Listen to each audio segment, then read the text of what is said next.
গধূলির আলো, টাকা শহর, আর সেই সন্ধ্যা এক অসাধারণ পরিবর্তন। এই গল্পটা তানিয়া আর রাহুলের।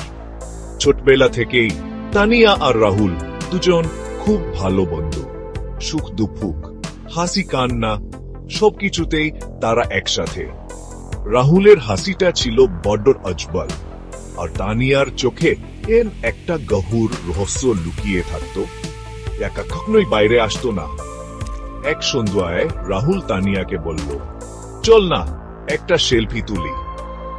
একটু লজ্জা পেয়ে তানিয়া বলল, আচ্ছা তোল, কিন্তু পোজ দেয়া চলবে না কিন্তু।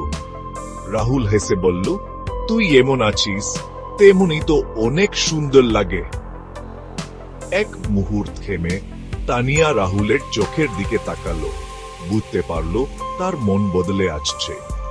তখনই তানিয়ার সাথে দেখা হতো, রাহুলের বুকটা থুকপুক করত। এত বছর পর এত কাছাকাছি এসে এমন অনুভূতি হবে সে কখনো ভাবেনি। তানিয়া কি বুঝবে, কিভাবে তাকে বোঝাবে সে শুধু বন্ধু নয়, তার জীবনের সবচেয়ে গুরুত্বপূর্ণ মানুষ।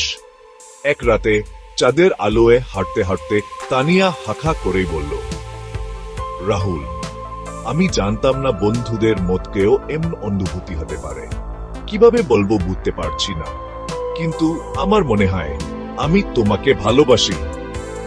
রাহুল একটু থেমে মুচকি হেসে বলল, আমি জানতাম তানিয়া, তোর মুখ থেকে শোনার জন্যই অপেক্ষা।